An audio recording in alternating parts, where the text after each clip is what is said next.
लेकिन इसमें तो उसी नेट से वो करना है। वो क्लास के यहाँ से ले होगी ना। हाँ, कैमरा वहाँ से कैमरा जरा भी आवाज सही नहीं है, नेटवर्क नीचे करना पड़ेगा। थोड़ा चल आवाज नेटवर्क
उसको सिर्फ ऑन करके साइड पे रखिए।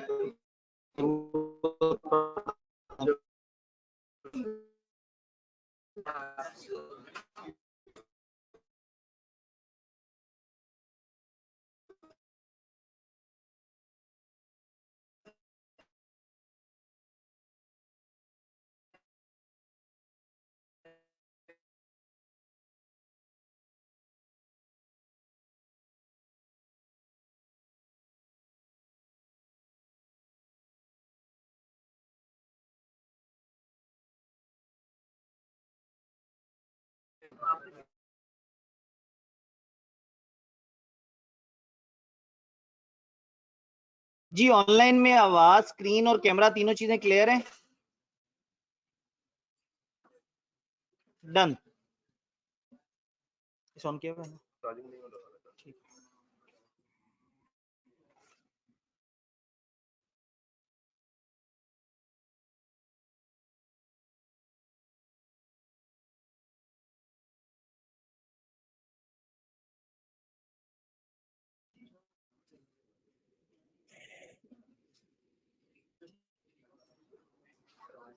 कैमरा ठीक मेरे पास भी कैमरा फारिग हुआ आ रहा है।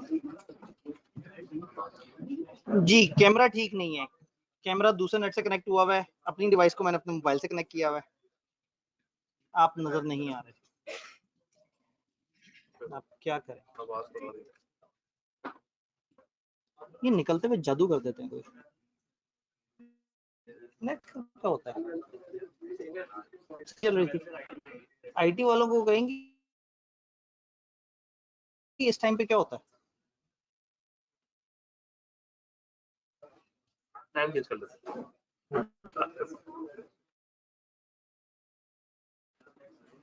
जी कैमरा आ रहा है?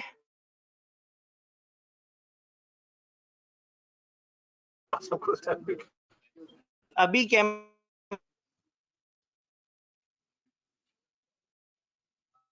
नहीं आ रहा, वाह नहीं एक ही बचा है। जी आवाज, कैमरा, स्क्रीन तीनों चीजें के बारे में बता दीजिए। नो ये सब चलता है।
पासवर्ड क्या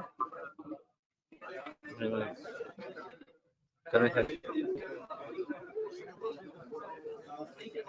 ये कर तंग आके डिवाइस का भी वो कर रहा था कि शायद डिवाइस का मसला है।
जी अस्सलाम वालेकुम। अभी आवाज, स्क्रीन और कैमरा तीनों चीजों के बारे में जरा फीडबैक दे दीजिएगा।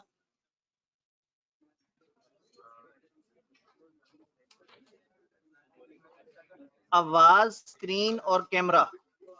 कैमरा नहीं है, क्लियर कैमरा नहीं है कैमरा नहीं आ रहा। आवाज हो गई पर कैमरा कैमरा का बंद के बाद हमने खुद किया हम ऑन किया आया जी अभी कैमरा के बारे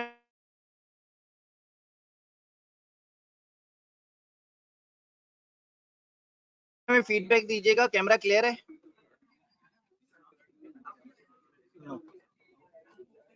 मुसलसल 3-4 दिन से बड़ा शदीद इशू चल रहा है।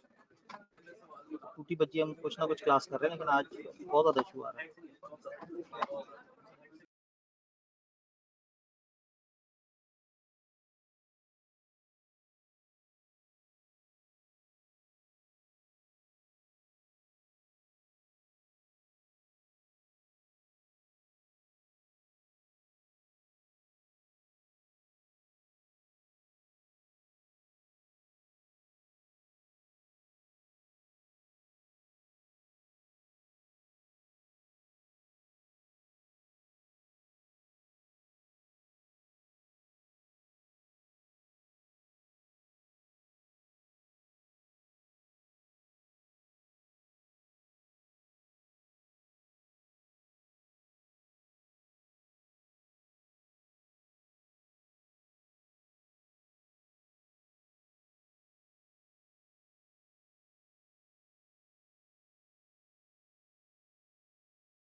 जी जनाब, ऑनलाइन वाले हजरात आवाज, स्क्रीन, कैमरा तीनों चीजों के ऊपर फीडबैक दे दीजिएगा।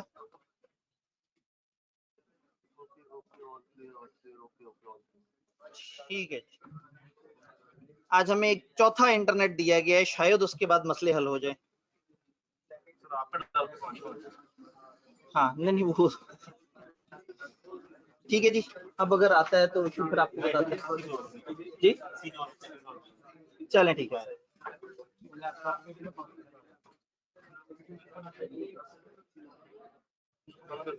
ठीक है, एक स्टूडेंट ने कहा सर कोई दुआ पढ़ ले, शायद चल जाए।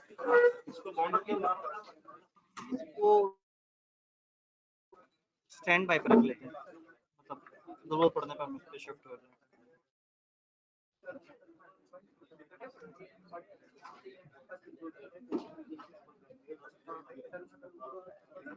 ठीक है जी,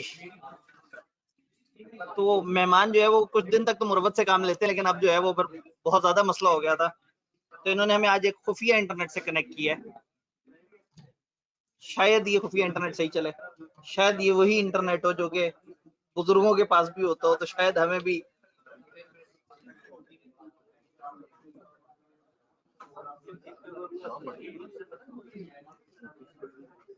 ठीक है जी, ऑल क्लियर, शुरू करते हैं। हाँ ये स्टैंड बाय।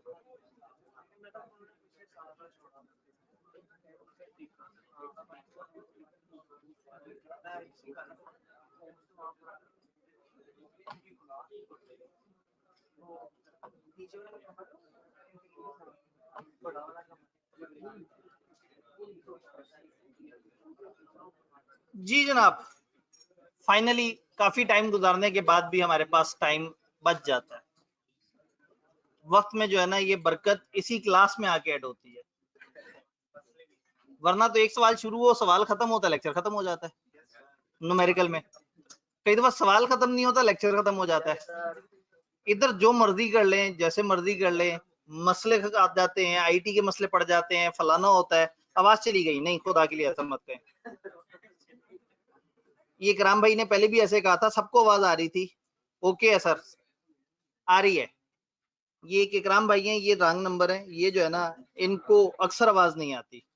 ठीक है जी, हाँ क्लास का माइक, क्लास वालों को भी तो आवाज आए सही से।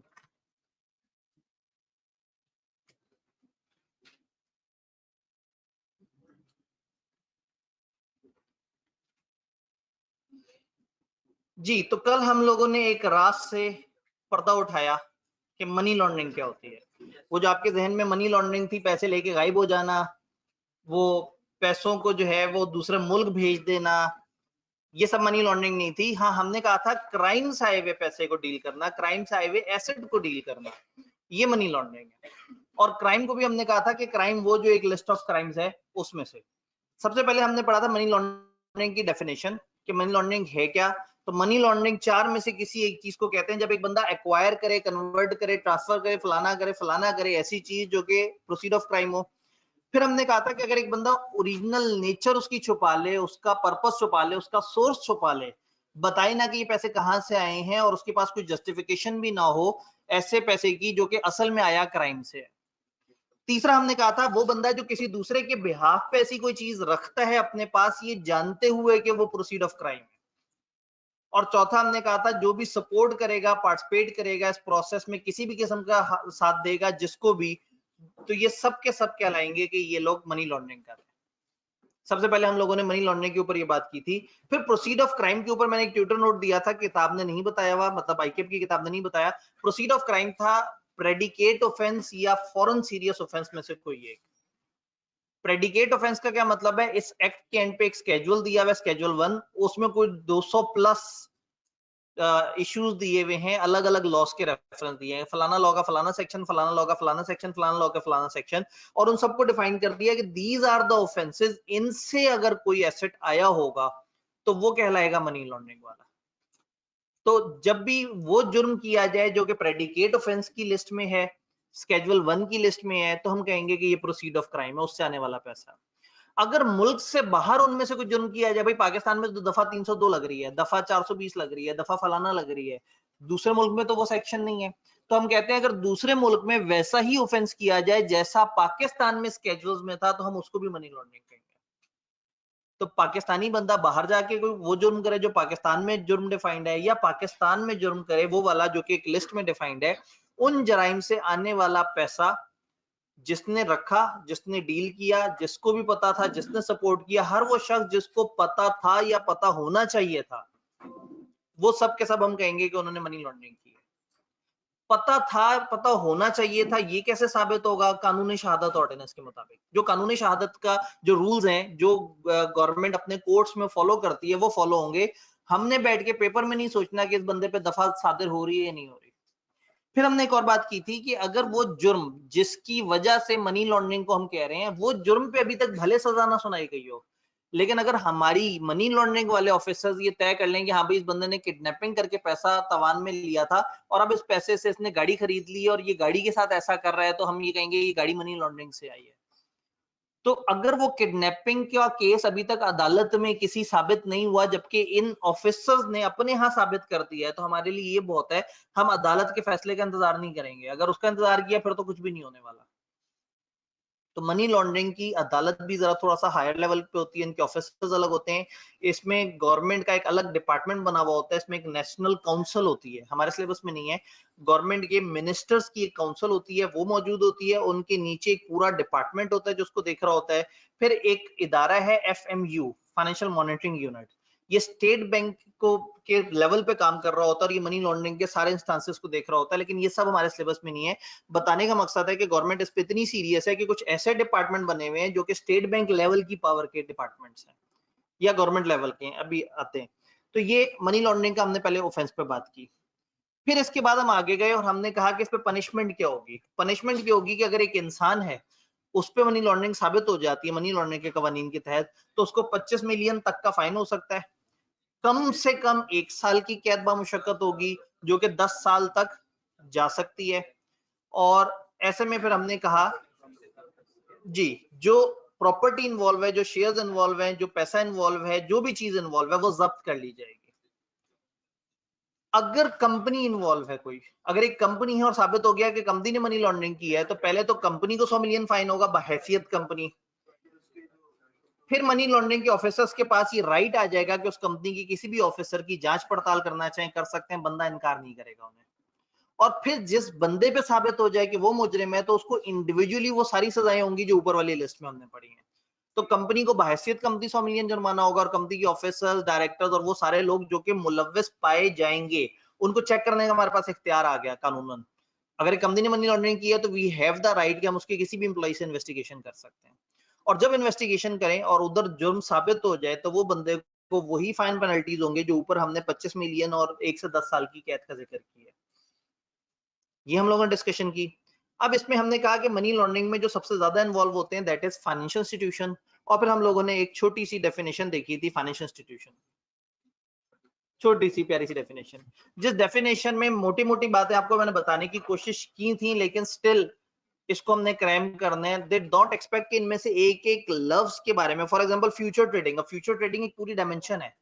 फ्यूचर्स क्या होते हैं, किस तरह से बिकते हैं, ये 1 महीने के होते हैं, 3 महीने के होते हैं, स्पॉट क्या होती है, आगे का शेयर क्या होता है, ये सारी चीज हमने नहीं समझनी। हमने सिर्फ डेफिनेशन के अंदर देखा कि वो वाला इंस्टीट्यूशन जो ट्रेड करता है कमोडिटी फ्यूचर्स में या फलाना फ्यूचर्स में, वो फाइनेंशियल इंस्टीट्यूशन है। तो टेक्निकली जो सामने दी गई डेफिनेशन है, इसको समझना नहीं, क्रैम करना है। बट स्टिल मैंने बीच में कुछ वर्ड एक्सप्लेन किए थे, और जब इन्होंने ट्रेडिंग इन की बात की तो यहाँ पे फिर बैंकिंग इंस्ट्रूमेंट्स आ गए। बैंक वाले जिस भी तरह की मुख्तलिफ चीजों में डील करते हैं, उनका सामने जिक्र था। तो फिर मैंने आपसे कहा था कि अब यहाँ से ऑनवर्ड अब आपने क्रैम कर लेना है, क्योंकि इसमें बहुत सारे ऐसे अल्फाज हैं जिसको समझने का फायदा भी कोई नहीं है, जिसको समझने में आधा आधा घंटा लग जाएगा, और उसके बाद आप कहेंगे सर समझ आ गई, अब क्या करना है। मैंने कहना ये लाइन रट लेनी है, तो आप कहेंगे सर फिर पहले ही हमें सहूलत दे देते। तो ये चीजें हम लोगों ने कल तक के लेक्चर में देखने की कोशिश की थी। यहाँ पे कल हमने ये पूरा यूनिट खत्म नहीं किया था मनी लॉन्ड्रिंग का, हमने इसका थोड़ा सा पोर्शन छोड़ दिया था ताकि सनद रहे और बाद में बार बार काम आए। सवाल क्या है फिजिकल हाजरीन के? सबसे पहले ये भाई कुछ पूछना चाह रहे थे। एड्रेस हो गया, ठीक है। तो इसका मतलब मैंने सही टाइम पे आपको ब्रेक लगवा दी थी जी। जी, क्रिप्टो करेंसी अगर पाकिस्तान के किसी कानून में मना हो और वो कानून शेड्यूल 1 में दिया हुआ हो तो फिर वो मनी लॉन्ड्रिंग में आएगी। देखिए, फाइनेंशियल इंस्टीट्यूशन की हर चीज मनी लॉन्ड्रिंग नहीं है। मेरे पैसे रखे हुए बैंक में, मनी लॉन्ड्रिंग थोड़ी है। हम डिफाइन कर रहे हैं बैंक किसे कहते हैं, हम डिफाइन कर रहे हैं फाइनेंशियल इंस्टीट्यूशन। बैंक और बैंक जैसे इदारे कौन से होते हैं उनकी हमने एक डेफिनेशन देखी। यानी अगर कहीं पे भी जिक्र आए कि फाइनेंशियल इंस्टीट्यूशंस को ख्याल करना है मनी लॉन्ड्रिंग के रूल्स का, तो कौन लोगों ने ख्याल करना है वो उन्होंने लिस्ट दे दी कि सारे लोग जो इस तरह की एक्टिविटीज कर रहे हैं वो हमारी नजर में फाइनेंशियल इंस्टीट्यूशन है। तो इसका ये मतलब नहीं कि फाइनेंशियल इंस्टीट्यूशन की हर एक्टिविटी में मनी लॉन्ड्रिंग हो रही है। मनी लॉन्ड्रिंग उसे कहेंगे जब किसी जुर्म से आए हुई पैसे या एसेट में डील किया जाएगा। जी, मनी लॉन्ड्रिंग जी, पनिशमेंट में तीनों कंडीशन, ये 3 पॉइंट्स हैं और दूसरे और तीसरे के दरमियान एंड लिखा हुआ है। होता ये है कि जब एक लंबी लिस्ट दी हुई होती है ना, अगर तो 2 बातें हो तो लिखा होता है दिस एंड दिस या दिस और दिस। अगर 4-5 लाइनें लिखी हुई हो तो कई दफा क्या होता है सेकंड लास्ट लाइन के एंड पे एक दफा लिख देते हैं एंड या और, तो उससे पता लग जाता है उन सब में एंड है या और है। तो इधर सेकंड लाइन के एंड पे लिखा हुआ है एंड, तो इसका मतलब पनिशमेंट भी है, 25 मिलियन का फाइन भी है और प्रॉपर्टी भी जब्त होगी। जी, शेड्यूल 1 जो है, ठीक है जी। पाकिस्तान में फर्ज करें ड्रग्स बेचना जुर्म है, पाकिस्तान में जुआ खेलना जुर्म है, और फर्ज करें वो स्केड्यूल 1 में लिखा हुआ हो, क्योंकि अभी हमें नहीं पता स्केड्यूल 1 में क्या चीजें लिखी हुई हैं। अगर वो स्केड्यूल 1 में लिखा है, पाकिस्तानी बंदे को तो पता है पाकिस्तान में जुआ मना है, पाकिस्तानी बंदे को तो पता है कि पाकिस्तान में ड्रग्स वगैरह मना है। इसका मतलब है ये पाकिस्तानी बंदा जानता है कि हम पाकिस्तान में किसको ऑफेंस कहते हैं। ये बंदा बाहर दुनिया में जाता है और दुनिया में बड़े फखर से वो वाले जुर्म करता है जो पाकिस्तान में जुर्म है और वहां जुर्म नहीं है, तो हम उसे फॉरेन सीरियस ऑफेंस कहेंगे। बाहर के बंदे बाहर रहते हुए जो मर्जी करें, हमें उनसे कोई लेना देना नहीं है। अगर हमारा पाकिस्तानी बंदा जो कि पाकिस्तान के कवानीन जिसके ऊपर लागू होते हैं, वो अगर मुल्क से बाहर कोई ऐसे सोर्स से पैसे कमाए जो पाकिस्तान में जुर्म कहलाता है, तो अब हम उसको फॉरेन सीरियस ऑफेंस कहेंगे, जुर्म नहीं कहेंगे। हम कहेंगे बाहर जाके एक संगीन सी हरकत की है उसने, वो हरकत जो पाकिस्तान में। अब उसको सजा मिलेगी या नहीं मिलेगी वो हमारा मसला नहीं है। हमारा मसला ये है कि अगर उसने बाहर जाके जुए से पैसे लिए और पाकिस्तान आ गया और पाकिस्तान आके बड़े फखर से बैंक में जमा करा दिए, तो हम कहेंगे ये मनी लॉन्ड्रिंग का पैसा है, अगर हमने जुआ उस लिस्ट में डिफाइन किया हुआ तो। जी, किसी कंपनी को फाइन होता है, उसके अलावा उसके किसी पार्टनर या किसी डायरेक्टर को फाइन होता है, ठीक है, तो क्या कंपनी उस डायरेक्टर या पार्टनर को कंपनसेट करेगी? जी, सवाल ये है कि अगर एक कंपनी के डायरेक्टर को फाइन होता है तो क्या कंपनी उसे कंपनसेट करेगी? इसका रूल कंपनीज एक्ट में दिया हुआ है, सेक्शन 181, हमारे सिलेबस में नहीं है। कंपनी बिल्कुल कंपनसेट नहीं करेगी। अगर साबित हो जाए कि वो बंदा मुजरिम है तो फिर कंपनी उसको कोई कंपनसेट नहीं करेगी, क्योंकि उसने जुर्म किया है। अब अगर वो कहें कि कंपनी को बचाने के लिए जुर्म किया है, तो आपको याद होगा वेजरिंग में जो कनेक्टेड लोग थे वो भी गलत थे, और ऐसे में एक बंदे ने दूसरे को कॉन्ट्रैक्ट दिया था कि कत्ल करके आओ और पैसे नहीं दिए थे बाद में, तो हमने कहा था क्योंकि जो उसका ऑब्जेक्ट ही गलत है तो वो पूरा मामला ही गलत हो गया। तो अगर एक बंदे ने कंपनी वालों के प्रेशर में कोई जुर्म किया और बाद में कहे जी अब कंपनी मुझे कंपनसेट करे, और कंपनी ना कंपनसेट करे, तो वो अदालत नहीं जा सकता। तो कंपनी भी अगर कंपनसेट करेगी तो वो जुर्म है, क्योंकि एक जुर्म करवाना भी जुर्म है और जुर्म करने वाले को सपोर्ट करना भी जुर्म है। जी, वहां से एक भाई का सवाल।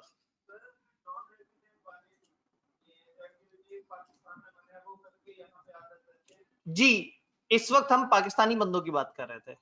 अगर नॉन रेजिडेंट बाहर से पाकिस्तान आता है तो पाकिस्तानियों ने उसको सारा पैसा हलाल करने की एक ऑप्शन दी हुई है 1% टैक्स देके।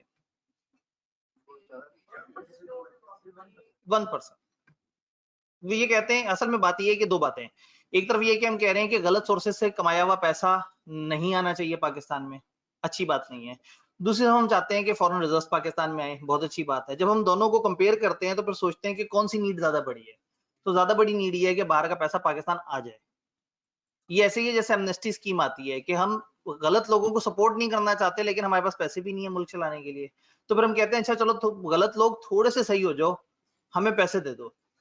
तो वो फिर पैसे देते हैं, अपनी ब्लैक मनी को वाइट करते हैं। अब हमें पता था पैसे लोग रख के बैठे हुए इधर उधर, तो वजीर आजम साहब ने कहा मसले कोई नहीं, प्रॉपर्टी में जो लगाएगा किसी से नहीं पूछा जाएगा कि कहां से आया, लोगों ने धड़ाधड़ लगा दिया। जब आप आवाम की बारी आई लगाने की तो वो FBR के टैक्स रेट्स चेंज करवा दिए, जो प्रॉपर्टी से रिलेटेड वो मामला थे। तो कभी कभी हम खुद फैसिलिटेट करते हैं एक मुजरिम को, इसलिए नहीं कि उसने जुर्म किया और हम जुर्म करने वाले के साथ हैं, इसलिए कि उसके पास जो नोटू है ना वो हमारी जरूरत है। तो उसमें मलिक रियाज से पैसे लेके अगर हमें डैम में डलवाने पड़ जाए तो हम ऐसा करते हैं जी। जी, अगर प्रॉपर्टी फॉरफीट होगी और वो जॉइंट प्रॉपर्टी हो तो उतना पोर्शन जितना इंटरेस्ट उस बंदे का है जिसने किया है वो फॉरफीट होगा, सारा नहीं। जी फिजिकल हाजरीन।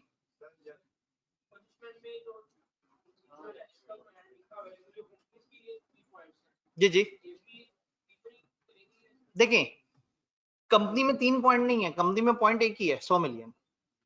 कंपनी के अंदर जो ऑफिसर्स हैं उनके ऊपर अगले 2 पॉइंट्स का जिक्र किया है कि अगर एक कंपनी जुर्म करती है मनी लॉन्ड्रिंग तो फिर कंपनी के सारे ऑफिसर्स ओपन है, हम किसी के ऊपर भी मुकदमा चला सकते हैं देखने के लिए कि क्या वो इन्वॉल्व था या नहीं था। तीसरा पॉइंट ये कह रहा है। और दूसरा पॉइंट ये कह रहा है कि जो मुलव्विस पाया गया उसको फाइन पेनल्टीज होंगे। कौन से वाले? मैंने एरो उठा के वो ऊपर की तरफ फेंका था, ऊपर वाले सारे। तो इसका मतलब है कि फाइन है 4, 25 मिलियन का फाइन इंडिविजुअल को, कैद इंडिविजुअल को, फॉर फीचर इंडिविजुअल को। अगर कंपनी इन्वॉल्व है तो कंपनी को 100 मिलियन का फाइन, और कंपनी का वो इंडिविजुअल जिसने ये सारा कुछ किया है वो ऊपर वाली, तो ऑटोमेटिकली वो प्रॉपर्टी का फॉरफीचर भी ऊपर वाले पॉइंट्स में कवर हो जाता है।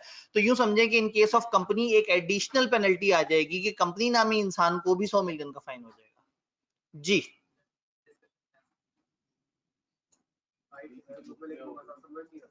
बिल्कुल भी नहीं समझ आई।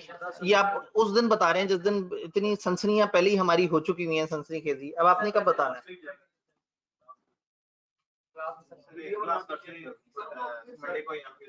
ठीक है, आप कह रहे हैं कि मजा नहीं आया टेस्ट की डिस्कशन का।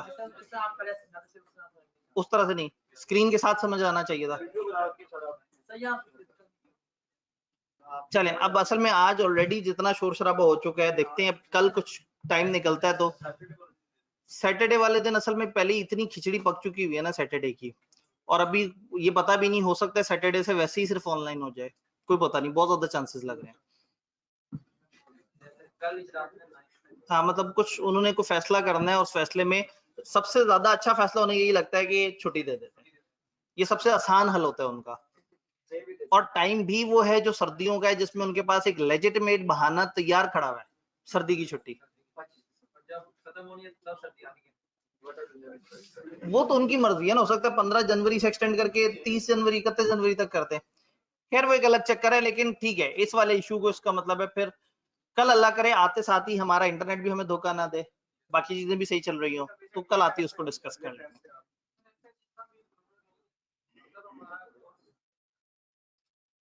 तो क्या जरूरत नहीं है? ठीक है, वो कह रहे हैं इतनी जल्दी उसके ऊपर डिस्कशन की जरूरत नहीं है, सिलेबस जल्दी खत्म कराने की जरूरत नहीं है, टेस्ट डिस्कस कर लेते हैं।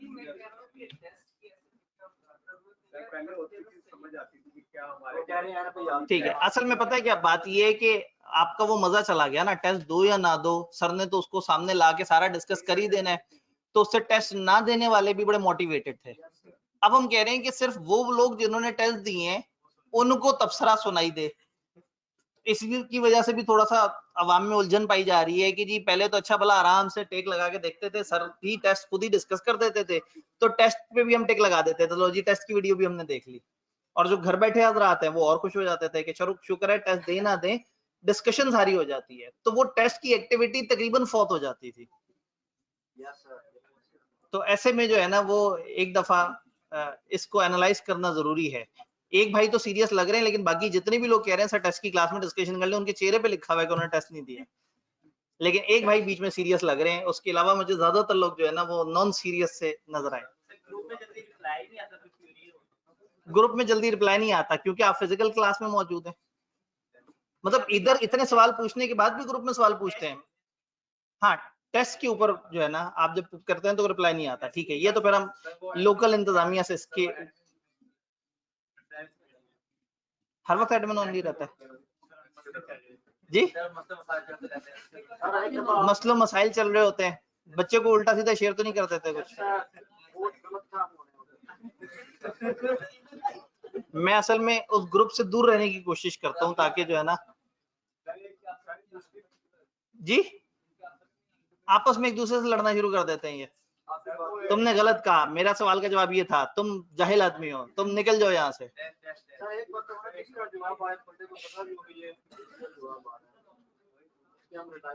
ठीक,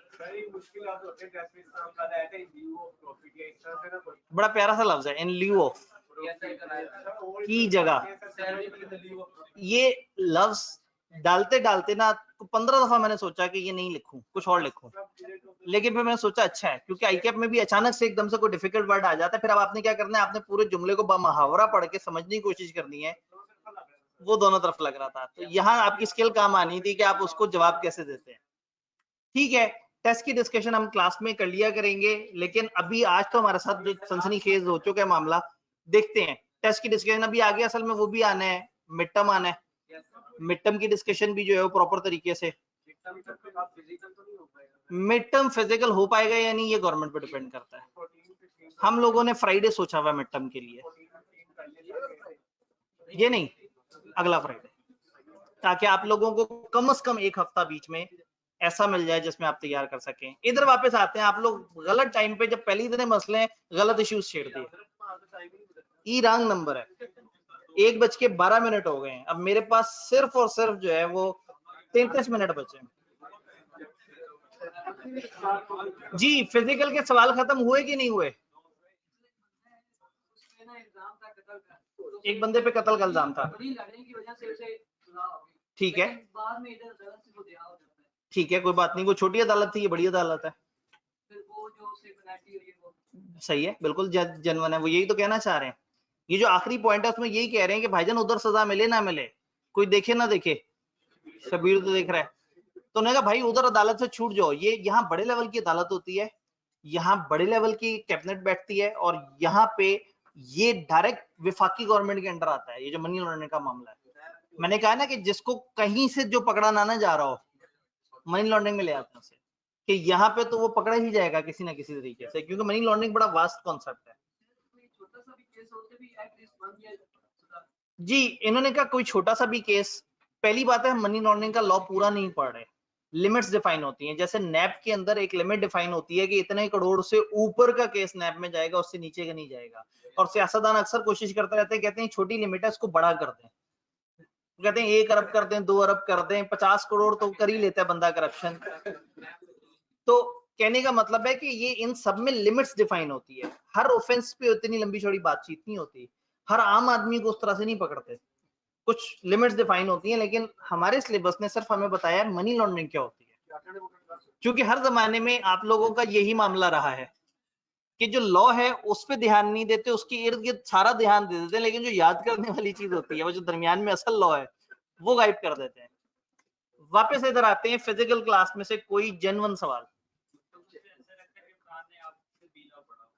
वो नहीं, असल में बात ये है कि मजबूरन ये दिल से अल्फाज निकलते हैं, खून के आंसुओं समेत। यहाँ से कोई हाथ खड़ा हुआ था? जी जी, इसका क्या मतलब है? कल आप आए थे, थोड़ा सा भी याद नहीं आ रहा आपको कि कल हमने इस पे क्या क्या बात?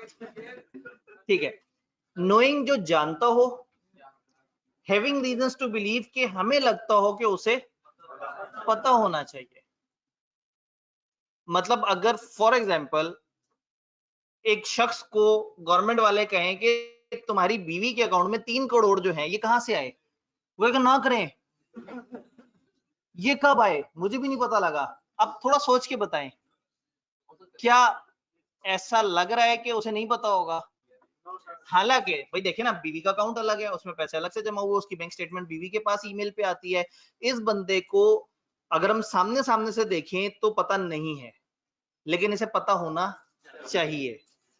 तो रीजंस टू बिलीव क्या हम कहेंगे? भाई एक तो है कि बंदे को, भाई मेरा दोस्त अभी मुझे बड़े फखर से पिछले दिन बता रहा था कि जी मैं फॉर एग्जांपल कि मैं बाहर से जो है ना वो 20 करोड़ रुपए जो है ना वो जुए शुए और इस तरह के 2 नंबर कामों से लेके आया हूं और बड़े आराम से क्लियर करके पाकिस्तान आ गया हूं।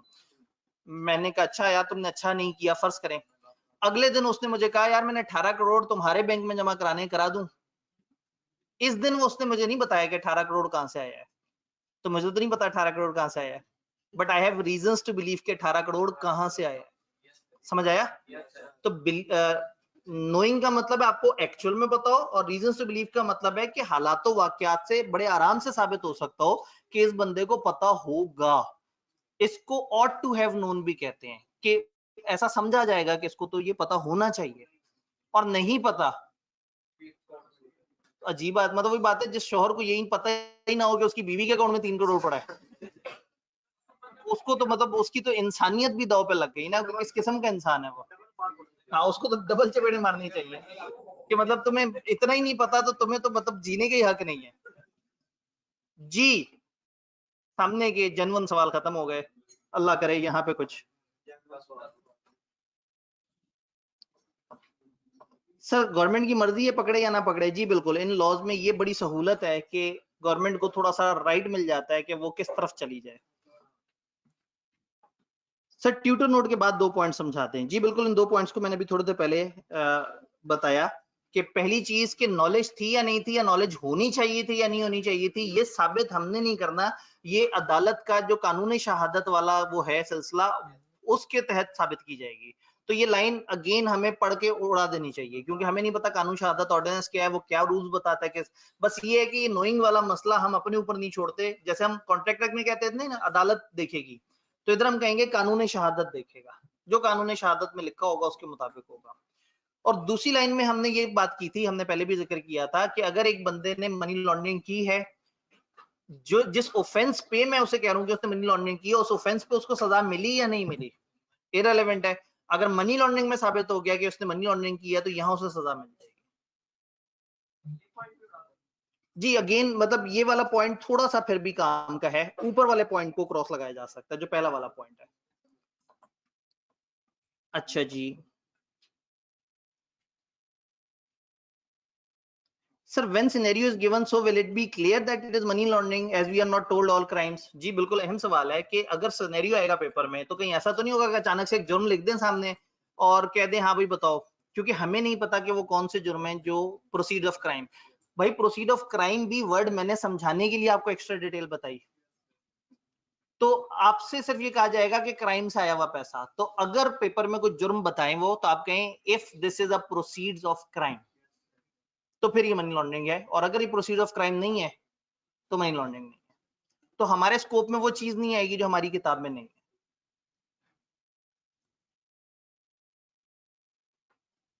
सर व्हाट्सएप वॉइस नोट में मजा नहीं आ रहा, स्क्रीन के साथ समझ आ जाता था।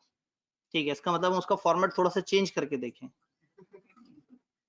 सर अगर मनी लॉन्ड्रिंग के पैसे हों हमारे पास और हम उसे डोनेशन कर दें, कितना रॉबिन हुड वाला कॉन्सेप्ट दिया इन्होंने, कितनी पाकीज़गी के साथ इन्होंने जो है वो। इस बंदे ने 2 जुर्म किए, पहले मनी लॉन्ड्रिंग, फिर ये जानते हुए कि ये गलत पैसा है उसको किसी नेक काम में लगा दिया। रिवायत भी है इस पे कि एक नेकी करें तो 10 नेकी मिलती है, गुनाह करें तो 1 मिलता है। तो बंदे ने कहा अगर मैं सेब तोड़ूं 1 गुना, और सेब एक गरीब आदमी को सेब तोड़ूं किसी और के बाग में जाके और किसी गरीब आदमी को खिला दूं, तो गरीब आदमी को सेब खिलाने से मुझे मिलेंगी 10 नेकियां, और जो सेब तोड़ा है उससे मिलेगा 1 गुना, तो टेक्निकली 9 नेकी हैं। तो उसको फिर यही रिवायत है कि बताया गया कि नहीं भाई आपने 2 गुना किए, आप 2 माइनस में चले गए हैं, आप ये जो 9 की नेट ऑफ वाली गेम कर रहे हैं। तो अगेन एक चोरी करना और दूसरा चोरी वाली चीज को ऐसे बंदे तक पहुंचाना जिस बेचारे को पता नहीं है कि वो चोरी की है, और उस पे एहसान करना अपने माल से नहीं। ये उसी तरह का सदका है जो लोग तब निकालते हैं जब माल चोरी हो जाता है। जब कोई चीज गुम जाती, चोरी हो जाती, कहते हैं चलो शुक्र है सदका निकल गया। ये सदका नहीं होता जो खुद ही से निकल गया। हाँ, सदका अपनी मर्जी से निकाला जाता है। ये वैसे ही है जैसे एक बंदा अपनी विरासत में लिख देता है मेरे मरने के बाद ये एसी मस्जिद को दे देना। आपको पता है इस्लाम ने बड़ा शिद्दत से मुमानियत की है इस चीज की। एक बंदा मरने के बाद अपना अगर तरका मस्जिद को देता है या किसी फलाई इदारे को देता है, तो लॉ ने भी और इस्लाम ने भी शिद्दत से मना की है। हैरत होगी सुन के, ये बात समझ आने वाली नहीं है। जी अगर एक बंदा जिंदगी में अपना एसी उठाए और कहे मैं मस्जिद को देता हूँ, इसका मतलब उसने एक अपॉर्चुनिटी कॉस्ट बेयर की है। मस्जिद को एसी देगा, खुद गर्मी में बैठेगा, तो इसने बेसिकली अपने आप को मुशक्कत में डाला और अपना एक एसेट उठा के मस्जिद को दे दिया। ये कहे मैं तो अपना आखिरी सांस इस एसी की ठंडक में लूं, और मरने के बाद जब वो एसेट का इसका हक ही नहीं रहा, कुरान के मुताबिक, विरासत के कवानीन के मुताबिक बच्चों का हक है उस प्रॉपर्टी पे, तो इसने अपने बच्चों का हक छीन के मस्जिद को दे दिया, क्योंकि मरने के बाद वो प्रॉपर्टी इसकी है ही नहीं। तो जीते जी अगर कर रहा है तो और बात है, लेकिन जो लोग कहते हैं ना कि मरने बाद मेरा इतना तरका जो है मस्जिद को दे दिया जाए, इस्लाम ने बहुत शिद्दत से मना किया है, क्योंकि वो पैसा उसका है ही नहीं जो डोनेट कर रहा है, मरने के बाद वो बच्चों का है। तो आपने बच्चों के सर पे एहसान कर दिया और खुद आप एंजॉय करते रहे उस एसी को, तो वो गलत है। किसी और का पैसा उठा के दे देना कहीं से भी ना एहसान होता है ना वो डोनेशन होती है। वापस इधर आते हैं, इससे पहले कि आप इसके अंदर से फर्दर रूल निकालना शुरू कर दें। असल में मैं देखने में भले मौलवी नहीं हूं, मैं एमए इस्लामिक स्टडीज हूं, एमई मतलब अपने शौक से, मतलब देखने में उतने दीनदार नहीं लगते, लेकिन थोड़ा बहुत हल्का फुल्का पता है। लें जी, सर फ्राइडे को FR1 का मिड है, तो लॉ का कैसे होगा? FR1 में कब मिड आ गया? हाँ, अकाउंटिंग में तो मिड कहाँ हो रहे होते हैं? हाँ, वो टेस्ट होगा परसों वाले फ्राइडे, ठीक है जी, ई रॉन्ग नंबर है। इसने एक फ्राइडे को दूसरे फ्राइडे से मखलूत किया। वापस इधर आते हैं, सवाल काम के हमने देख लिए हैं, अब जो है उधर शुगल चल रहा है, अब पढ़ना पड़ेगा। एक तो वो जनरल सी बात थी जो कल के टॉपिक से रिलेटेड थी, आज उसको देख लें। मनी लॉन्ड्रिंग समझ आई, माहौल समझ आया, किताब को पता नहीं क्या जोश चढ़ा, उनको उनके पास ना पूरे ही नहीं हो रहे थे, उन्होंने मैंने मनी लॉन्ड्रिंग का लॉ डाला होगा बीच में, फिर खुद ही शर्मिंदा हो गए होंगे कि यार मतलब ये इतना सा लॉ, फिर अब उन्होंने फैलाना था, तो उन्होंने किसी को कहा होगा कि यार बस फैलाओ इसे, उसने कहा जी अब मेरी फैलानियां देखनी है, अब फैलानियां देखनी है। मनी लॉन्ड्रिंग एक इलीगल प्रोसेस है, पैसे बनाने का किसी क्रिमिनल एक्टिविटी से आए हुए, जैसे drug trafficking, terrorist funding, tax evasion वगैरह वगैरह, कुछ एग्जांपल्स देती। Appear to have come from a valid source, लग रहा हो कि वैलिड सोर्स से आया, लेकिन आपने कमाया हो गलत सोर्स से, तो ऐसे पैसे में डील करना मनी लॉन्ड्रिंग है। Money from criminal activity is considered dirty, criminal activity के पैसे को कंसिडर किया जाता है कि वो गंदा है। And process launders it to make clean, laundry समझ आती है?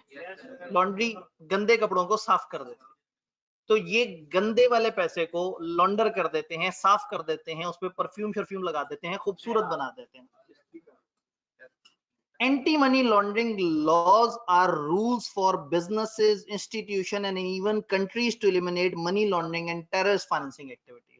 मनी लॉन्ड्रिंग के लॉ का मकसद है कि लोगों को, मुल्कों को, इन सब लोगों को मनी लॉन्ड्रिंग से बचाना और टेररिस्ट फाइनेंसिंग से, क्योंकि टेररिस्ट के पास भी जो पैसा है वो ज्यादातर बेनामी होता है, वो इसी तरह के गलत सोर्सेस से आया हुआ होता है। तो मनी लॉन्ड्रिंग का जब जिक्र होता है तो साथ ही काउंटर टेररिस्ट जो फंडिंग है उसके ऊपर भी बात होती है। तो उन्होंने कहा कि मनी लॉन्ड्रिंग से आया हुआ या टेररिस्ट फाइनेंसिंग से आए हुए पैसे को डीमोटिवेट करता है, डिस्करेज करता है एंटी मनी लॉन्ड्रिंग का लॉ। अब फैला रहे हो, मतलब उनको है कि बात कुछ ना कुछ तो करते जाना है। Initially, anti-money laundering laws were implemented on financial institutions to control drug trafficking. उन्होंने कहा बहुत पहले ये मनी लॉन्ड्रिंग के लॉ फाइनेंशियल इंस्टीट्यूशन पे हमने लगाए थे ताकि ड्रग की ट्रैफिकिंग को थोड़ा सा रोकथाम की जा सके, नहीं तो लोग गलत चीजों में डील करते और उसके पैसे की बिना पर जो है वो बिजनेसेस करते। तो सबसे पहले हमने उनके लिए किया। Since then it have become global concern, उस वक्त से ये एक दुनिया का आलमी मसला बनता जा रहा है। अब नजर आ रहा है उनके पास है कुछ नहीं, कोई कानून बताने को नहीं है, कोई ऐसा नहीं है कि इतने दिन इतना जुर्माना, ये ऑफेंस वो ऑफेंस खींच रहे हैं, मतलब वो जनरल बातें करें, इसलिए मैंने इसका हेडिंग कर दिया general discussion about money laundering. International authorities such as FATF and World Bank are collaborating with national authorities and state bank to control money laundering. बहुत ही पेचीदा सी बात उन्होंने बताई। उन्हें का इंटरनेशनल अथॉरिटीज वगैरह और वर्ल्ड बैंक आपस में मिलके, मुल्कों के साथ मिलके कोशिश कर रहे हैं कि मनी लॉन्ड्रिंग को रोक सकें, क्योंकि मनी लॉन्ड्रिंग का बंदा कई दफा एक मुल्क से पैसा उठा के दूसरे मुल्क ले जाता है। मनी लॉन्ड्रिंग के लॉ में यहाँ बैठे बैठे हम दूसरे मुल्क से बाय फोर्स पैसा मंगवा सकते हैं। सेक्शन 42, सेक्शन 45 और बहुत सारे ऐसे सेक्शन हैं जो ये पावर देते हैं कि यहाँ की कोर्ट अगर लंदन की किसी कोर्ट को एक नोटिस इशू कर दे ना कि ये हमारे यहाँ मुजरिम है और आपने इतने पैसे देने हैं, तो वो वहां उसकी सारी प्रॉपर्टी जब्त करके उसका पैसा रिकवर करके हमें दे देंगे। अगर ये इतने ही सच्चे हैं ना, तब तक पैसा आ चुका होता। प्रॉब्लम ये है कि ये इतने सच्चे नहीं है। प्रॉब्लम ये है कि ये इतना आगे तक नहीं जाना चाहते, क्योंकि फिर वो भी आगे तक चले जाएंगे जब वो ताकत में आएंगे। तो प्रॉब्लम है कि हमें सिर्फ एक खास लिमिट तक पागल बनाना है इन्होंने, सबने मिलके, और बस हम पागलों की तरह कभी एक पार्टी को अच्छा समझ रहे होंगे, कभी दूसरी पार्टी को। अगर इरादा होना तो पॉसिबल ही नहीं है कि ये वापस ना ला सके। सही बात है। फिर मैं करप्शन करूं। चले खैर, इससे पहले मैं ज्यादा बहकता जाऊं। इन पाकिस्तान, अब उन्हें और कुछ जुमला नहीं समझ आया, उन्होंने कहा in Pakistan the relevant legislation is anti money laundering act 2010। Pakistan में वो कानून जिसका भी हम तस्करा कर रहे थे, उसको हम कहते हैं anti money laundering act 2010। Anti money laundering law discourages criminal by making it harder for them to hide ill gotten money. ये उनके लिए बड़ा मुश्किल कर देता है कि वो अपने पैसे को छुपा सके। Anti money laundering regulation also require financial institution to monitor customer transaction and report on suspicious financial activity। ये एक काम की बात मिली अभी तक। एंटी मनी लॉन्ड्रिंग ने फाइनेंशियल इंस्टीट्यूशन से ये रिक्वायर किया है कि आप मॉनिटर करें कस्टमर्स की ट्रांजैक्शन को, देखें कोई अजीबोगरीब ट्रांजैक्शन तो नहीं हो रही, and report on suspicious financial activity. अगर आपको कोई मशकूक फाइनेंशियल एक्टिविटी नजर आए, ये मशकूक फाइनेंशियल एक्टिविटी क्या होती है? एक स्टूडेंट है, उसने यहाँ पे बैंक में अकाउंट खुलवाया हुआ है कि घर वालों से पैसे आते हैं, उस अकाउंट में अगर 2 करोड़ आ जाए, अब अगेन बैंक वाले देखेंगे कि इस अकाउंट में महीने के स्टार्ट में आते हैं 11,000, एक दिन बाद उसमें से 9,500 विड्रॉ कर लिए जाते हैं, 2 दिन बाद बकाया 1000 विड्रॉ कर लिए जाते हैं, जो बच गया वो 500 से ऊपर हो तो वो 3-4 दिन बाद वो भी एटीएम से निकल आता है, और अगर 500 से नीचे हो तो 2 से 3 इजी लोड में बैंक की वेबसाइट के थ्रू वो पैसा आहिस्ता आहिस्ता जा रहा होता है, और जब तक अकाउंट बैलेंस 0.00 नहीं होता 3 से 4 दिन में उस अकाउंट को चैन नहीं आता। अब ऐसा अकाउंट जो कि हर महीने ऐसा करता हो, बड़ी अपनाइयत सी लगी आप लोगों के चेहरे पे ना, मतलब जानी पहचानी सी फील आई। ऐसे अकाउंट में 2 करोड़ का आना मशकूक बात है। हो सकता है घर वालों ने रखवा दिया, इतने अच्छे घर वाले होते तो हम इतनी मेहनत कर रहे होते सीए में जी। तो कहने का मतलब ये है कि अगर आपके अकाउंट में इस तरह की ट्रांजैक्शन हो तो इसको मशकूक ट्रांजैक्शन कहा जा सकता है। आप गलत नहीं है, लेकिन ये ट्रांजैक्शन गलत है। हो सकता है किसी और ने अपना पैसा एवं ही यहाँ पे रख दिया और बाद में किसी बैंकर के साथ मिलकर उसको गायब भी कर ले। तो जैसे ही आपको नजर आए कि आपके अकाउंट में अजीबोगरीब पैसा आ गया है, पहले तो एटीएम से बहुत सारी ट्रांजैक्शंस करें, फिर गवर्नमेंट को कहें पता नहीं मेरे पास पैसा कहां से आ गया। खैर, तो जब भी अजीबोगरीब सी ट्रांजैक्शन फाइनेंशियल इंस्टीट्यूशंस को नजर आएंगी, वो क्या करेंगे? रिपोर्ट कर देंगे। किसको रिपोर्ट करेंगे? गवर्नमेंट के इदारों को। इसमें एफएमयू होता है, फाइनेंशियल मॉनिटरिंग यूनिट, उसको रिपोर्ट कर देते हैं। तो रेगुलेशंस हमें ये बताती हैं, यानी कि इनको बस एक दफा पढ़ लेना, इनको उतना दिल पे नहीं लेना जितना आपने उसको याद, डेफिनेशन याद करते हुए, या इवन फाइनेंशियल इंस्टीट्यूशन की डेफिनेशन ज्यादा इंपॉर्टेंट है। ये एक जेनेरिक डिस्कशन है जिसमें वो फजाइल बयान कर रहे हैं एंटी मनी लॉन्ड्रिंग के लॉ के। इसके अंदर असूलन नहीं बनती, यानी कि ज्यादा से ज्यादा उसने ही बताया है कि गलत पैसे को डील करना, आगे फिर गलत पैसे को डिफाइन भी कर दिया है, उसका ऑफेंस भी बता दिया है। तो ये स्टार्टिंग डिस्कशन है जिसमें वो थोड़ा सा बता रहे होते हैं कि ये क्या है और ये लॉस क्यों बने और क्या जरूरत पेश आई। तो क्या आपको ये बात समझ आ रही है? ये थी हमारी गुज़िश्ता कल की जनरल डिस्कशन। अब आते हैं हम आज के टॉपिक की तरफ। आज का टॉपिक, आज का खूबसूरत सा टॉपिक, अगर समझ आ जाए तो बहुत स्ट्रेट फॉरवर्ड है, और समझ ना आए तो काफी अजियत है। आप लोगों के पास बैंक अकाउंट्स हैं, कुछ के पास बैंक अकाउंट्स हैं, कुछ के पास नहीं है। इजी पैसा वगैरह यूज करते हैं, जैस कैश यूज करते हैं, खत्म हो गया लो, बस खत्म हो गया, गेम ही ओवर हो गई, पेपर पास हो गया। और जिनका बैंक अकाउंट भी है और वो इजी पैसा की ट्रांजैक्शन भी करते हैं, उनका तो कंफर्म पास हो, उनको तो सब पता लग गया। ये कानून हमें बताता है कि इलेक्ट्रॉनिक पेमेंट्स रूट कैसे होती है। बड़ा पेचीदा सा कानून है, लेकिन इसके पेचीदा वाला सेक्शन हमारे सिलेबस में नहीं है। तो जिस वक्त ये कानून इंट्रोड्यूस हो रहा है ना, अभी बता रहे हैं अपने बारे में, अभी ये बता ही रहा है कि एकदम से खत्म हो जाता है। हाँ, ये एग्जैक्टली ये शुरू होते ही खत्म हो जाता है। इसमें हो क्या रहा है? इसमें हो ये रहा है कि देखिए, मैं एक आम इंसान हूं, मैं अगर ये कहूं कि जी मैं आप लोगों से एक इलेक्ट्रॉनिक पेमेंट लूंगा और उसको अपने पास प्रोसेस करूंगा, तो मेरे पास ऐसा कोई हक नहीं है, क्योंकि अगर मुझे ये इजाजत मिल गई तो मैं तो बहुत सारे फ्रॉड करता फिर रहूंगा। तो गवर्नमेंट क्या करती है? गवर्नमेंट कहती है कि अगर किसी को इलेक्ट्रॉनिक पेमेंट्स रिसीव करनी है, एक पूरा पेमेंट का सिस्टम बनाना है, आओ हमारे पास, रजिस्टर हो, हम तुम्हें कहेंगे कि तुम एक डेजिग्नेटेड पेमेंट सिस्टम हो। अगर मेरा एक पेमेंट का निजाम है, मेरा एक निजाम है कि हाँ भाई, मैं फर्ज करें मैं कुछ ऑनलाइन क्लासेस चलाता हूँ, उस ऑनलाइन क्लासेस में अगर फर्ज करें कुछ बच्चों ने आना है, उन बच्चों ने फीस भरनी है, और मैं कहूँ हाँ जी बड़ा आसान सा सिस्टम है, फलाना जगह पे आपने गली की नुक्कड़ पे आ जाना है, एक बंदा खड़ा हुआ होगा, उसको पैसे दे देने हैं और वो आपसे लेके आपको कागज पे एंट्री करके दे देगा। तो ये है मैनुअल निजाम। मैं चाहता हूँ मैं कोई इलेक्ट्रॉनिक निजाम बनाऊं, कि मैं एक एंड्रॉइड की ऐप बनाऊं, मैं बच्चों से कहूँ उस ऐप में जाके लॉगिन करना, उस ऐप में जाके अपना क्रेडिट कार्ड की डिटेल देना, आपके पैसे मेरे पास आ जाएंगे। अगर मैं ऐसा कर रहा हूँ और बगैर किसी इदारे से रजिस्टर हुए कर रहा हूँ, तो मैं गलत कर रहा हूँ, क्योंकि अगर इस तरह की इजाजत किसी भी इंडिविजुअल को मिल गई तो वो तो लोगों के पैसे खा जाया करेगा। इसका मतलब ये है कि पाकिस्तान में जब भी किसी ने अपने पेमेंट सिस्टम को लेके चलना है और वो उसको इलेक्ट्रॉनिक लेके जाना चाहता है, तो उसको इदारों के पास जाना पड़ेगा और उनसे कहना पड़ेगा कि मेरे पेमेंट सिस्टम को आप काइंडली आशीर्वाद दे दें और इसको आप डिक्लेयर कर दें कि ये एक डेजिग्नेटेड पेमेंट सिस्टम है।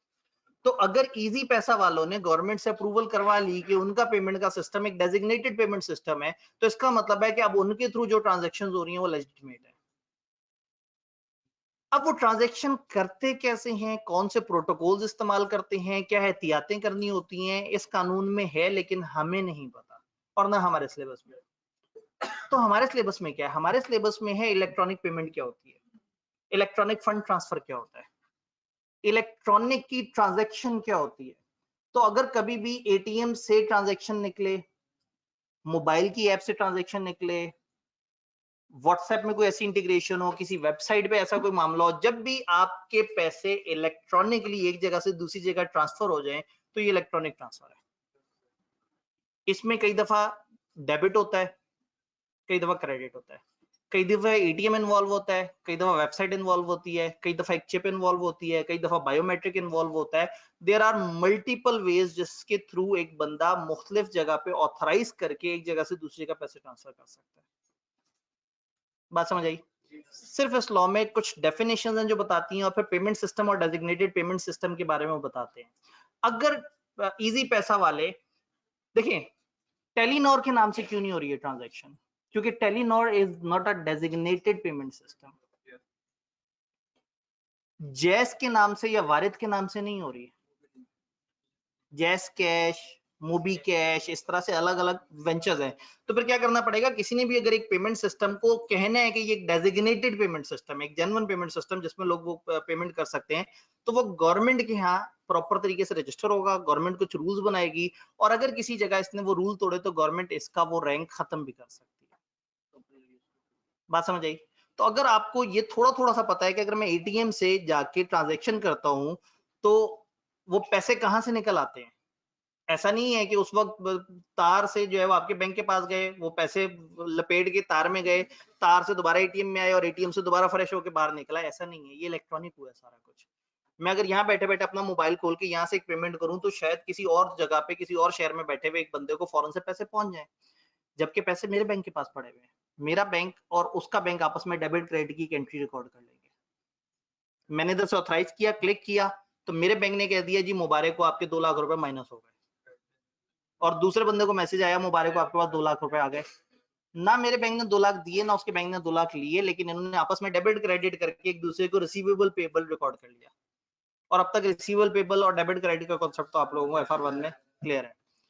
तो ये बेसिकली एक सिस्टम है। पेमेंट सिस्टम ओवरऑल कोई भी पेमेंट का निजाम, और डेजिग्नेटेड पेमेंट सिस्टम वो निजाम जिसको गवर्नमेंट कहते हैं कि हाँ भाई ये निजाम अब हम कंफर्म कर रहे हैं कि इस चीज से आप इलेक्ट्रॉनिक पेमेंट्स कर सकते हैं। अब इसमें कुछ अल्फाज हैं, एक एक करके अगर ये समझ आई है तो मामला बड़ा मजेदार होगा। एक दफा जरा थोड़ा सा इसको हम देखते हैं, फिर आगे चल के सवाल लेते हैं, या एक छोटा सा सवाल ले लेते हैं। यहाँ से एक भाई का सवाल था जी। जी जी बिल्कुल जी। अगर ये ऑनलाइन फीस ले रहे हैं ना, तो ये ऑनलाइन फीस कैसे लेंगे? ऐसा नहीं होगा कि आप स्कैन की वेबसाइट पे जाएं और वेबसाइट पे जाके एक ऐसा बटन दबाएं जिससे डायरेक्ट आपका पैसा उड़ के स्कैन आ जाए, ऐसा नहीं होगा।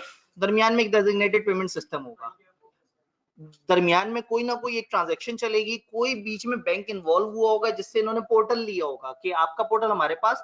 यहाँ बच्चा जब डेबिट कार्ड क्रेडिट कार्ड की इंफॉर्मेशन डालेगा तो ऑटोमेटिकली पीछे एक बैंक होगा जो ट्रांजैक्शन को प्रोसेस करके नहीं कह देगा मुबारक हो ट्रांजैक्शन हो गई। तो technically scan is not a designated payment system, but scan designated payment system को यूज कर सकता है। ये इजी पैसा से पैसे मंगवा सकते हैं, ये बैंक के थ्रू पैसे मंगवा सकते हैं। अगर ये खुद चाहेंगे तो फिर इनको रजिस्ट्रेशन करनी पड़ेगी। अब कहानी हमें समझ आई है, एक दफा जरा देखते हैं। A payment system is any system used to settle financial transactions through transfer of monetary value. पैसों के ट्रांसफर के थ्रू जो सेटलमेंट होती है वो पेमेंट सिस्टम, मतलब पेमेंट सिस्टम का मतलब है जब भी पैसे एक जगह से दूसरी जगह ट्रांसफर हो जाए। This includes institutions, instrument, people, rules, procedures, standards, technologies that make it exchange possible. Payment system एक बड़ा नाम है ना। पेमेंट सिस्टम का मतलब है कोई भी निजाम जिसके थ्रू एक इदारा दूसरे इदारे से या एक बंदा दूसरे बंदे से पैसे ले रहे हैं। तो हो सकता है एक शख्स का ये मामला हो कि वो अपने क्रेडिटर के पास अपने एक नुमाइंदा भेजता हो और क्रेडिट वो अपने डेटर के पास, वो नुमाइंदा जाके कहता हो मुझे पैसे दें, पैसे लेके आता हो। ये भी एक पेमेंट सिस्टम है, ये इंसानों का पेमेंट सिस्टम है। पेमेंट सिस्टम एक बड़ा वर्ड है। पेमेंट सिस्टम में टेक्नोलॉजी हो भी सकती है, नहीं भी हो सकती। इंसान भी हो सकते हैं, कागज भी हो सकते हैं, इदारे भी हो सकते हैं, जगह भी हो सकती है। तो इसका मतलब है पेमेंट सिस्टम जब भी किसी ने पेमेंट को रिसीव करने या पे करने का कोई निजाम वजह किया हुआ उसको पेमेंट सिस्टम कहेंगे। क्या वो निजाम इलेक्ट्रॉनिक तरीके से काम कर सकता है? नहीं, उसके लिए उसको हमें डेजिग्नेटेड पेमेंट सिस्टम के तौर पे रजिस्टर करवाना पड़ेगा। ये बात समझ आई? EFT electronic transfer of money from one bank to another है। अब हम इलेक्ट्रॉनिक बात करें तो हम उसको कहेंगे इलेक्ट्रॉनिक फंड ट्रांसफर, EFT, इधर with in a single financial institution और अक्रॉस मल्टीपल इंस्टीट्यूशन। या तो एक ही बैंक के डिफरेंट अकाउंट्स में ट्रांसफर हो रहा हो या एक बैंक से दूसरे बैंक के दरमियान ट्रांसफर हो रहा हो via computer based system without the direct intervention of bank staff. तो इलेक्ट्रॉनिक फंड ट्रांसफर ये है जिसमें इंसानों को इन्वॉल्व किए बगैर टेक्नोलॉजी और कंप्यूटर को इस्तेमाल करते हुए आपने एक जगह से दूसरी जगह पैसे पहुंचा दिए। ये बात समझ आ रही है? और अब चूंकि आप इस तरह के इंस्ट्रूमेंट यूज कर रहे हैं तो आपको बात समझ आ रही है कि वो इलेक्ट्रॉनिकली ट्रांसफर हो रहा है। Relevant law in Pakistan is the payment systems and electronic fund transfer act 2007। Pakistan में जो रेलेवेंट लॉ इसको डील करता है वो ये है। अब आगे डेफिनेशन देखते हैं। इलेक्ट्रॉनिक फंड या इलेक्ट्रॉनिक मनी किसे कहते हैं? Money transferred through an electronic terminal या ATM या टेलीफोन या कंप्यूटर या कोई मैग्नेटिक चिप वगैरह, स्ट्रिप वगैरह और एनी अदर इलेक्ट्रॉनिक डिवाइस। ये बात समझ आई? अब इससे आगे वाली लाइन थोड़ा सा आगे करके पढ़नी है। मतलब इनमें से कोई भी so as to order, instruct और ऑथराइज। आप जब भी इनमें से किसी मैकेनिज्म को यूज करते हैं कुछ ऑर्डर, इंस्ट्रक्ट या ऑथराइज करने के लिए, किसको? एक बैंक को, एक फाइनेंशियल इंस्टीट्यूशन को या एनी अदर कंपनी और पर्सन को। क्यों? टू डेबिट और credit an account and includes monetary value as represented by a claim on the issuer which is stored in an electronic device or payment instrument।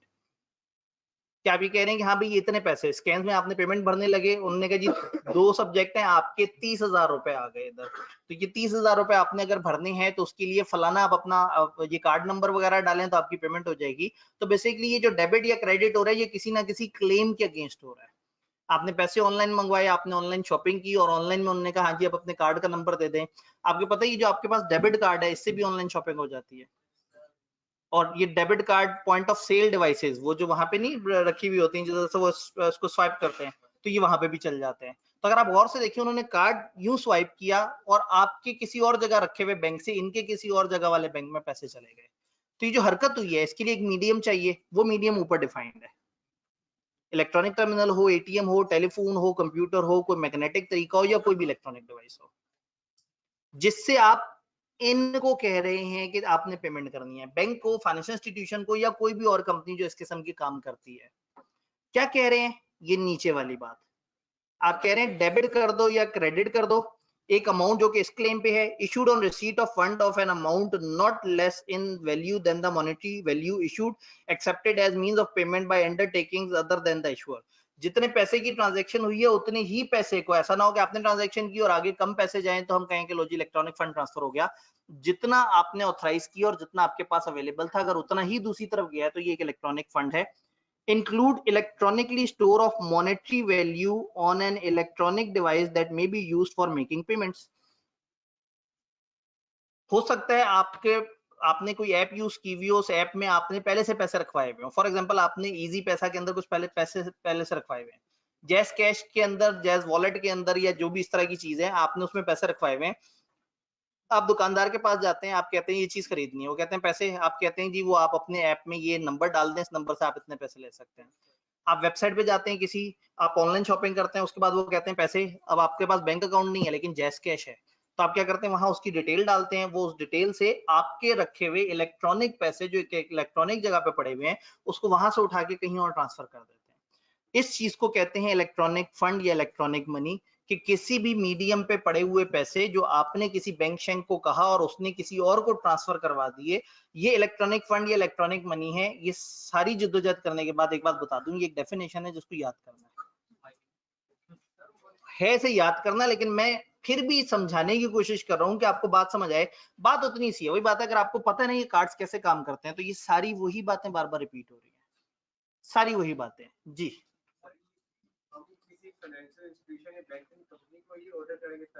हाँ, हम किसी bank या financial institution या किसी और कंपनी को ही order कर रहे हैं। बेसिकली जब आप एक कार्ड का नंबर डालते हैं ना, या मैं कार्ड को स्वाइप करता हूं, तो ये हरकत इज एन ऑर्डर कि हाँ भाई मिस्टर बैंक इतने पैसे इन लोगों को जिनके पास मैंने कार्ड स्वाइप किया है इनको दे दो। और ये इलेक्ट्रॉनिकली मैंने किया है, इसमें इंसान इन्वॉल्व नहीं है। ये फोन पे भी हो सकता है, मैं फोन करके कहूँ मेरी फलाना पेमेंट है, आप इस अकाउंट में डाल दें। टेलीफोन बैंकिंग भी हो सकती है, ये एटीएम से भी हो सकता है। मैं बैंक गया, बैंक में एटीएम डाला, मैंने कहा जी मेरा ये बिल आया हुआ है, मैं इस एटीएम से वो बिल पे करना चाहता हूँ, बिल किसी और बैंक का है या मैंने किसी और जगह जमा करना था, तो मैं यहाँ से अपने कार्ड को डाल के उससे भी कर सकता हूँ, और मैं अपनी वेबसाइट पे जाऊं बैंक के तो वहां से भी मैं पेमेंट कर सकता हूँ। तो इलेक्ट्रॉनिक ट्रांजैक्शन इज जिसमें फिजिकल पैसा इन्वॉल्व किए बगैर कंप्यूटर और टेक्नोलॉजी की मदद से आप किसी इंटरमीडिएरी को दरमियान में रख के, कोई बैंक, फाइनेंशियल इंस्टीट्यूशन, कोई भी दरमियान में डेजिग्नेटेड पेमेंट सिस्टम है, उसके थ्रू आप एक जगह से दूसरी जगह ट्रांजैक्शन को रूट कर रहे हैं। तो कानून समझने में मजेदार है, चीजें याद करनी पड़ेंगी। अब ये तो सुन के समझ आ गया आपको, लेकिन अनफॉर्चुनेटली आपको ये लंबी डेफिनेशन याद करनी पड़ेगी कि पेपर में आए तो आपने अगर एक भी लफ्ज बीच में से मिस कर दिया तो आपके नंबर कट जाने। लेकिन बात बड़ी आसान सी है, जो ऊपर वाले मीडियम्स हैं इनमें से कोई भी तरीका इस्तेमाल करके बैंक या फाइनेंशियल इंस्टीट्यूशन या किसी और कंपनी को अगर आप कहें डेबिट या क्रेडिट करो इस तरह की चीज, और इसके अंदर जरूरी नहीं कि आपके बैंक का पैसा हो, ये किसी और तरह की ऐप में रखा हुआ कोई और पैसा भी हो सकता है। जो सेकंड पॉइंट है ना, includes electronic store of monetary value, हो सकता है आपने एक दफा चीजें खरीद के रख ली हो। जैसे फॉर एग्जांपल वीडियो गेम्स के अंदर क्या होता है, वो कहते हैं जी आप इतने पैसे से अपने पास फलाना चीज वो कर लें, कॉइन्स इतने बढ़ा लें। रोब्लॉक्स एक गेम है ऑनलाइन, काफी लोग बड़े शौक से खेलते हैं, उसमें रोबक्स होते हैं। आप पहले पैसे खरीदें, पैसों से रोबक्स खरीदें। रोबक्स अब गेम के अंदर आपके अकाउंट में आ गए। अब गेम में चलते चलते एक जगह पहुंचे, पता लगा जी ये बूस्टर लेने से आपके कैरेक्टर की रफ्तार तेज हो जाएगी, जिस पे 10 रोबक्स लगेंगे। तो गेम के अंदर ही आपने उसी वक्त क्लिक किया और उसी वक्त वो गेम के अंदर से ही आपके उस इलेक्ट्रॉनिक स्टोर ऑफ रोबक्स जहां आपने 50 परचेज करके रखे हुए थे, उसमें से 10 निकले और उधर चले गए। ये भी इलेक्ट्रॉनिक ट्रांजेक्शन। तो ने कहा इसके अंदर आपके ऑलरेडी किसी स्टोरेज में किसी जगह इलेक्ट्रॉनिकली स्टोर हुए हुए पैसे हो, वो भी इसमें शामिल है। तो जब भी पैसा इलेक्ट्रॉनिकली डील हो रहा है, तो ये जिसके इस ट्रांजैक्शंस का आइडिया, उसको मेरी बात सारी समझ आ रही है जो मैं कर रहा हूँ? सबको समझ आ रही है ना? घबराए तो नहीं बैठे? टाइम कितना रह गया? 1 मिनट, जल्दी से अगली डेफिनेशन, जल्दी से ये जल्दी से। हाँ, इलेक्ट्रॉनिक फंड ट्रांसफर, चलें एक काम करते हैं, डेफिनेशन पढ़ते हैं, कोई नई बात नजर आ गई तो मैं कहूंगा ठीक है मैंने जुल्म किया। Any transfer of fund other than a transaction originated by cheque, draft और सिमिलर पेपर इंस्ट्रूमेंट। इलेक्ट्रॉनिक क्या थी, जो चेक और इस तरह के कागज से नहीं हो रही, फिजिकल वाली चीज नहीं है, ये इलेक्ट्रॉनिक ऑनलाइन पेमेंट है। Which is initiated through an electronic terminal या टेलीफोन इंस्ट्रूमेंट या पॉइंट ऑफ सेल टर्मिनल या स्टोर्ड वैल्यू कार्ड या डेबिट कार्ड या एटीएम या कंप्यूटर मैग्नेटिक टेप, वही बात दोबारा रिपीट नहीं कर रहे, or any other electronic device so as to order, instruct or authorize a financial institution to debit or credit an account। इन्होंने गूगल पे लिखा होगा कि क्या होती है, इनको दो डेफिनेशन मिली होंगी, दोनों उठा के डाल दी, ये जहन में ही नहीं रहा कि एक चीज दूसरे को ही डिटेल से एक्सप्लेन कर रहा है, याद दोनों ही करनी है। वो इलेक्ट्रॉनिक फंड या इलेक्ट्रॉनिक मनी है और ये इलेक्ट्रॉनिक फंड ट्रांसफर है। और ऑपरेटर कौन है, वो जो दरमियान में आ रहा है, एनी फाइनेंशियल और अदर इंस्टीट्यूशन और any person authorised by state bank to operate as designated payment system. अब वही बात है कि ऐसा ना लगे कि हमने खत्म कर दिया, वरना आगे की डिस्कशन 5 मिनट की है, वन लिंक भी इसमें आ जाए। बात समझ आ रही है? काश आप मुझे हौसला देते सर 5 मिनट और पढ़ा लें, खत्म करें। वाह, मैंने सुना ज्यादातर लोग ये कह रहे हैं। कोई बात, मेरा दिल मत रखें, कोई नहीं, खैर। ये तो देख लें कि पढ़ना कहां से, आपने देख तो लिया होगा वैसे अब तक, लेकिन पेज सुन लें ताकि सनद रहे और बवक्त जरूरत काम आए।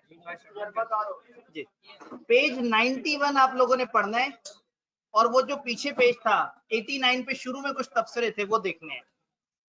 डन? कल इसको खत्म करके इससे अगले यूनिट की तरफ चले जाएंगे इंशाल्लाह। रुपए पैसे, मॉनेटरी पैसे को कहते हैं। सर पैसा मतलब क्या आप मनी नहीं यूज कर सकते हैं, बस कानून को लफ्ज मॉनेटरी अच्छा लगा। मॉनेटरी इज पैसा या पैसे जैसी कोई भी चीज।